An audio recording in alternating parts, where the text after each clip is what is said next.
All right, everybody, we are working on local multiplayer, and this is going to help us out with understanding how to set that up. We're going to make some little chunked workshops here, and this first one's just going to be setting up the basics. So we're working in a third-person template right now, and one of the first things we're going to need to do is make a new game mode for this. So we're going to make our own game mode. We're going to go down here to the content drawer.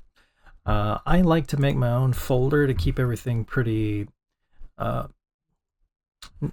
easy to find. I really think that's the main thing there. And in this case, I'm going to title this Couch Co-op, and everything that has to do with the new pieces that we're making for the Couch Co-op game to make it work.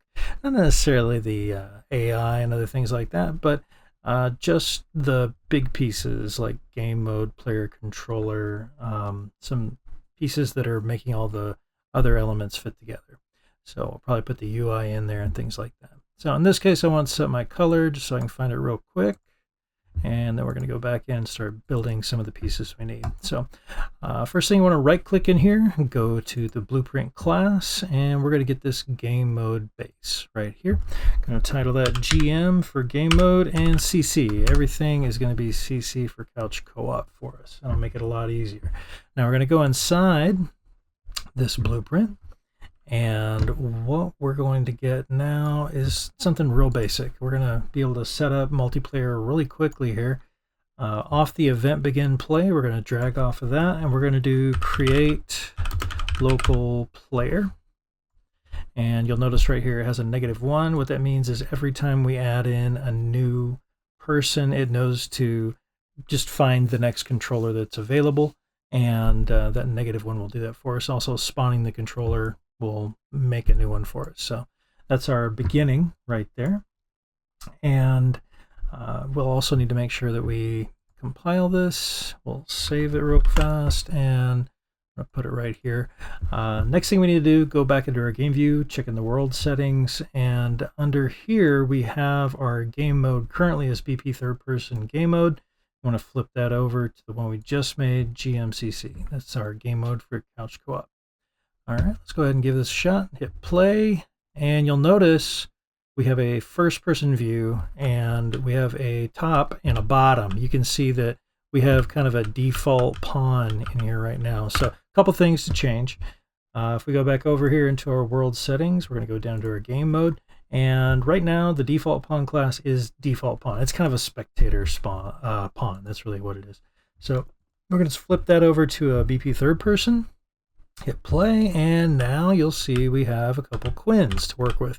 Now there's an issue with this because we don't want the things to have split screen like this.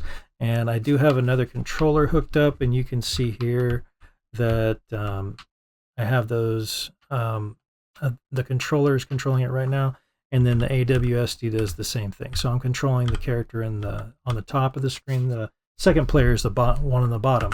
So if we want, we're going to want to be able to use our keyboard and a keyboard. I'm sorry, keyboard and a gamepad. And then we also want to be able to have everybody on one screen. We're going to have to make a few more changes. So let's go up to Edit, and we're going to go to our project settings. Okay, get that to pop up. We're going to go over here to Maps and Modes, and right here we see our default game mode, and here is set for BP third person. The one that you set in the game view is the one that works during that map. Like, that is the one specific for the map. But if you want all the different maps to use a game mode or use one as default, that's where you want to set it, is right here in project settings. Then we're going to go down to the place we wanted to find our split screen information. That's right here with local multiplayer. And if we want that off, we want to uncheck that. That's going to remove the camera from both of them. Now, if we leave it on real quick, and then we can still test this out so we can see both of these at the same time. So we'll leave it as split screen, and then we're going to go to our input, and we should be able to see, let's see where the camera is set up in here. Oh, I'm looking for the keyboard use integrated keyboard. No. Oh, I think it's back with the local multiplayer. Oh, there. I'm not always seeing everything I need. Skip assign gamepad to player 1. So this is going to make it so whenever it does go split, then you can use your keyboard and a separate controller. So let's go ahead and try that out.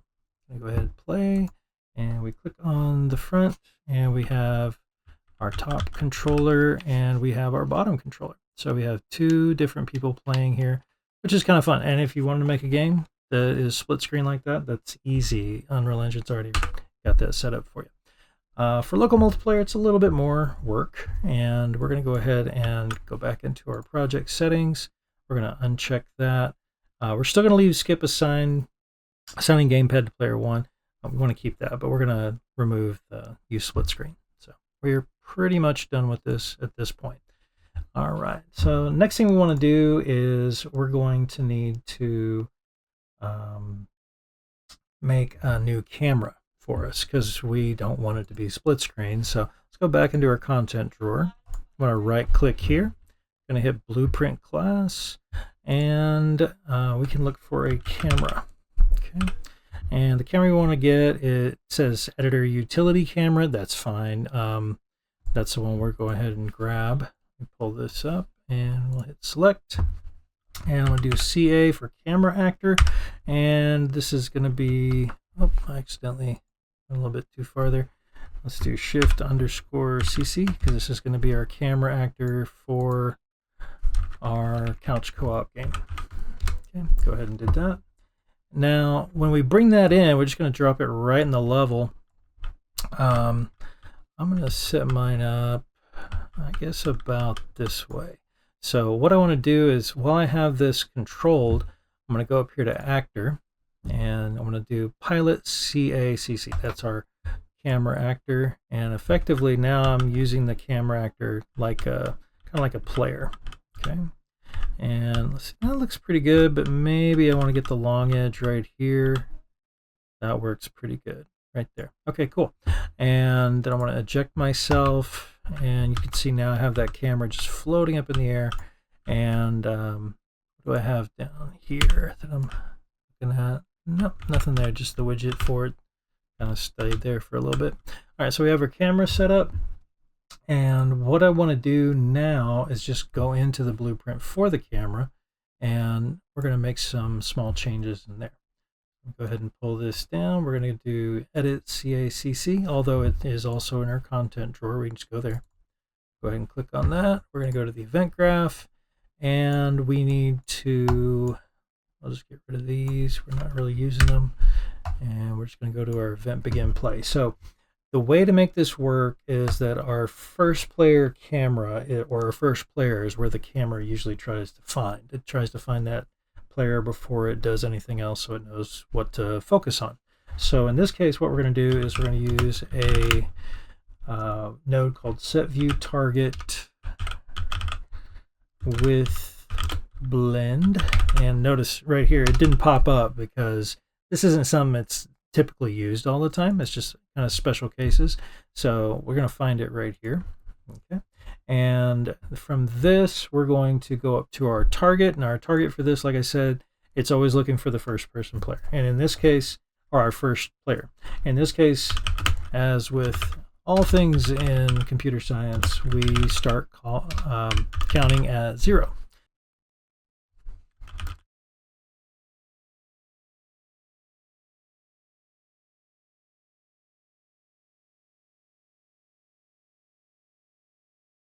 Let's try it out. Okay. So, I mean, we've got our player index here, world context object. Let's see if this thing will compile without causing too much of an issue. Okay. Could be part of an update with this. So, go ahead and give this a shot. It is the function we're looking for, just not used to having this object reference here. So, we'll see how this goes. So we have our camera actor. We're good there. And we want to go ahead and give this a shot now. We can actually see how this is going to work for us. So let's go ahead and play. Okay, cool. So we're looking at our players, and I've got my second player here, and we're running around. and it's looking pretty good.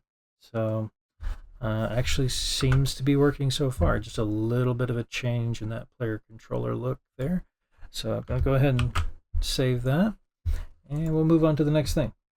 So now that we have our people being controlled or being brought in, we want to play with more than just 2 people. We want to have like up to 4. So what we're going to be doing is making another little change to our game mode right here. So we're going to go back to that. We don't really need the tick, so I'm going to get rid of that. And we will bring in a for loop. Okay, not a for each loop. I want to go down here and get a for loop. Okay, and what we're going to be doing with this is going to help create more people, but we don't want to go past 4. So we're going to start at 0. That's our player 1, and then we'll go down here and we'll change this to 3, because remember, we're starting our count at 0. So to have 4 players, it's actually our 3rd player and our 0th player, I guess if that's a word. And so we'll have 1 through 4 here. That's what we're going to get from that loop. So next thing we're going to do is we're going to need to make we'll need to make another player controller. Not that we've already made one, but we'll need to make one now so that we can tie in some of the aspects of the player controller to our game mode. So I'll go ahead and compile that and go back to a content drawer, and I'm going to make a blueprint class, and we're going to look at player controller. This one right here. Okay, so I'm going to call this PC for player controller, CC for couch co-op. And we're going to also set up some new mappings to go along with this, because one of the main things we're doing with this is we're setting up the start button so that whenever we have another gamepad where we want to have another player come in, all they have to do is hit start and they get dropped into the game. So we have our player controller. That's good. And then the next thing we want to do is make some input action. So I'm going to make another folder here. And this one I'm going to use for, well, actually we don't need to do that here, because probably want to save this for something else. And we already have input actions here. So let's go over to them. That'll be found in 3rd person. It's just a good idea to kind of keep it somewhere if it's already there, you know. So here's our input action mappings. This is everything together. And we're going to make an input action mapping right here under the actions. So we'll jump, look, and move.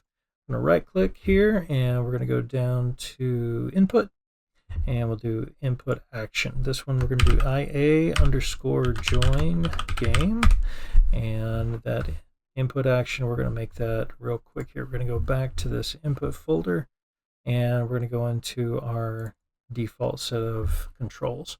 So we already have jump, move, and look like we saw before, and we're going to make a new one. This one we're going to hit that little plus, hit the little drop down there, and this one we're going to use IA join game, and then we're going to look for gamepad.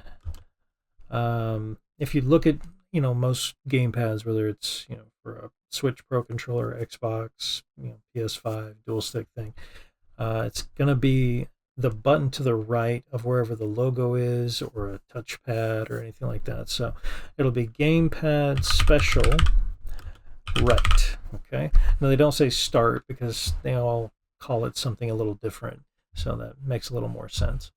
All right, so that's that. We don't have anything else to do. We'll just get rid of that, and we're going to go back to our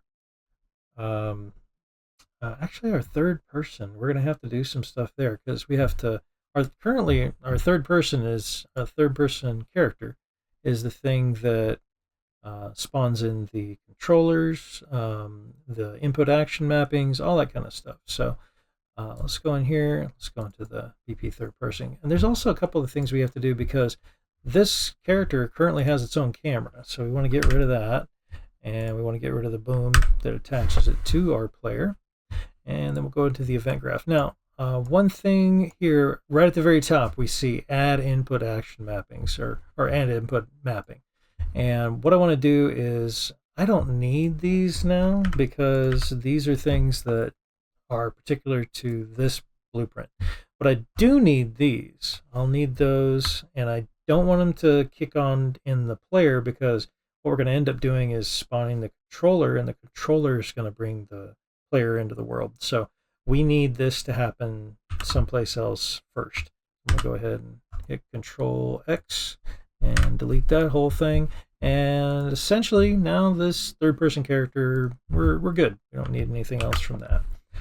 Okay, so now we're going to go back to, let's see here. I think the best place to put this would probably be probably in the player controller. That'd be the best thing. So let's go back to that. We have our GAMC. Okay, I have not left that open. Let's go back there. Couch co-op, player controller. There we go. Okay. So we're here, and now we have what we need to really do something with this. So get rid of the event tick, and we'll pull off this. We're gonna paste in the nodes that we had. There we go. And this will make all of our stuff work just like before. It's just now we're going to spawn in more people. We don't want multiple controllers controlling the wrong people for it, especially. So, one thing we want to do is we do want to get a reference to self here, because we only, like we say, we only want it, or like I'm saying, we only want it to control this one character. We don't want the gamepad to control multiple characters. All right, so then we probably want to go back to our game mode. We have this kind of running now. Let's go back there. And now that we have a player controller that can be spawned in and control bringing in new characters, now we can finish off our game mode a little bit more. So we're going to go up here to completed. We're going to drag this down. When it's completed, we're going to have it, let's see, we're going to set default pawn class. There we go. And from there, we're going to choose BP third person character. Okay. And the way to get this into the world, we use a node called restart player. Now, there are others, of course. There are other ways to do this. But in this case, it just looks, restart player just looks for the nearest open start, player start to pull from. So we're going to have it start off with our player controller for, there we go, for our first player. And then let's go ahead and add a little bit more on here.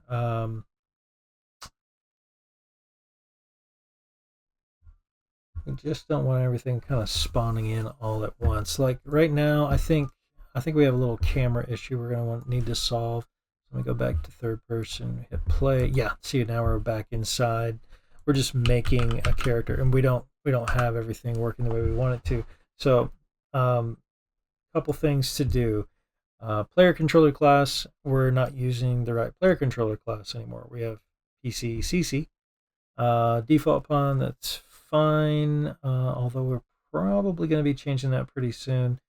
Let's just try this out now, see how we're doing.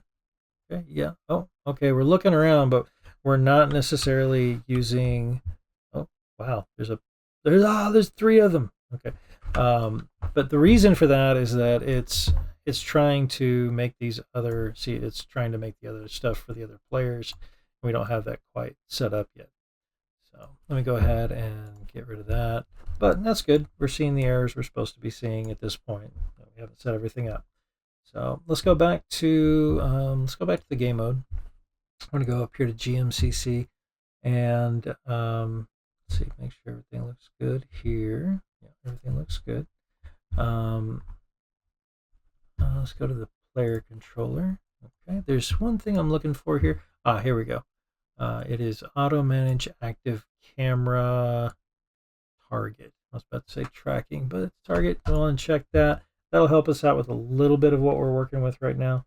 Another thing that I think is going to help is that it's trying to spawn everything in at once. That's why we were able to see all the characters standing around us when we got in there. So it was spawning cameras and all this other stuff. So it didn't notice that we didn't want to use another camera. We don't want it to make a camera. So we're going to hit delay. We're going to put a delay in there, so we can have this kind of spawn afterwards. Let's try it now, see how we do. All right, Hey, there we go. Now we are getting all 4 guys just spawned in at the same time, so we're gonna kind of fix that. But otherwise, things are doing pretty well. I'll go ahead and hit start. I'll get this guy out of the way, and then they can run around. But we're seeing all 4. They're all trying to spawn in at the 2 that we have. Actually, not 2, 1. I've only got 1 right now. So let's go ahead and we can add in a few more. Just so we'll have enough for 4. So if we hit play right now, see they all just pop up at the different player starts. They're just trying to find the one that's open. So let's go back in here. We're going to make a few more changes. Okay. I think one thing we're going to want to do is back on our player character, just to make sure that we're working with something that is actually in the world. We'll make a small little check here, and we'll need to start using this more and more, especially as we want to remove players. Like if a player's like, I gotta bag out, no, I gotta go, and we'll make a little system for them to leave so they can leave the game without having everybody else have to stop or anything like that. So we'll pull over here, do is valid. We want to make sure that person is still in the game, or in some cases that they are oh wait, got the wrong one. I want the one with the question mark. There we go. It's down here. There we go. All right. And if this one is valid, then we want to go ahead and give it some controls. That'll work. That should take care of a number of things there. I want to go ahead and right now the join game isn't really working. It's just not like we already have control if I'm the second player, but they all show up, right? Like all 4 of those guys show up as soon as we start the game. So we want to have just the number of people that we actually have folks holding gamepads. So back into our player controller. We're going to right click in here. We're going to hit enhance. I'm sorry, now we just do it these way. Input action. And it's join game. There we are. Perfect. Okay. And what we're going to do from here is we're just going to check if it's valid again. Like we say, we have things that are spawning in, and we need to make sure that they are actually in the level before we have another thing spawn in. So we're checking to see if we're valid. Okay. If it's actually in there, we're going to get the control pawn off of this. Control pawn. There we go. That's our self-controlled pawn. And then after that, we're also checking to see if we're hitting start. If in this case, if it's not valid, it's not in the space yet, then we want to make it. So much like what we did before, we had restart player. We're going to do the same thing here. So we're going to do restart player. There we go. Uncheck that, and we should get the one we're looking for here. And from here, anytime we restart the player, we want it to have it check the game mode. We can make sure we've got what we're looking for. There we go. And the other thing, we want to make sure we get a reference to self so we know which character we're associated with. And that should be about it. Let me go ahead and hit compile here, make sure everything's working. We're going to save it. Let me go back to our third person, and we still have 4 guys. Okay, we get this. We can figure this out, right? Oh, I see the problem. Okay, and it's entirely possible you guys have come across this same issue. The problem is that our default pawn class is BP third person character, and a player start will always spawn in players. You know, so what we want to do is we're going to change BP third person character to none. Okay, and I'm going to hit stop, and let's save this one more time, and just check. Yep, default's none. Default's none. Our game mode is a new one we made. The player controller is a new one we made. Okay, let's hit play. Hey, there's only one guy there. We can run around. I'm going to go grab my other controller, and I'm going to hit start. Here's the big moment when things could go wrong. Hey, there he is. Okay, good stuff. Okay, so we're doing pretty good. If we had 2 more controllers, we could spawn in 2 more players and 2 more characters. And this is the beginning of setting up a lot of different styles of local multiplayer party games, shooters, bullet hell, all that kind of fun stuff. So there you go, guys. Hope that helps you out.